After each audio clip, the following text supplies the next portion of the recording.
ఇతని నూజివీడు నియోజకవర్గాన్ని కృష్ణా జిల్లాలో కలపాలని ఎప్పటి నుంచో పోరాడుతున్నారు.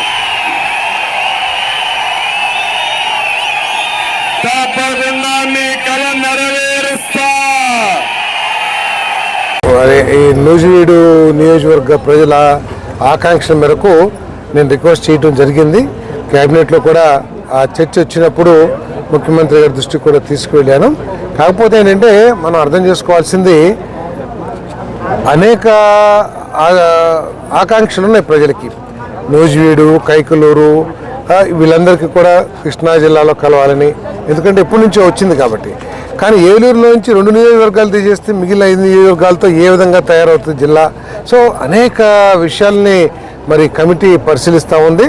తప్పుకోకుండా మరి దీన్ని ఎన్టీఆర్ జిల్లాలో కలపాలని చెప్పేసి నేనైతే ఒత్తిడి చేస్తున్నా. కానీ కొంత ఆలోచించాల్సిన బాధ్యత మన మీద కూడా ఉంటుంది.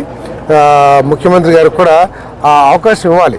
అంటే అన్ని ప్రాంతాలని చూసి ప్రజల ఆకాంక్షను దృష్టిలో పెట్టుకుని అన్నిటి కూడా దృష్టిలో పెట్టుకుని తగు నిర్ణయం తీసుకుంటారని చెప్పేసి వారు కూడా గుర్తుంది.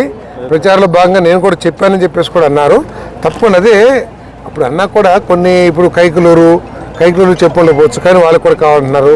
సో మరి అమరావతి వచ్చిన తర్వాత కొత్త జిల్లా అంటున్నారు. వీటన్నిటిని పరిగణలో తీసుకుని చేస్తారు.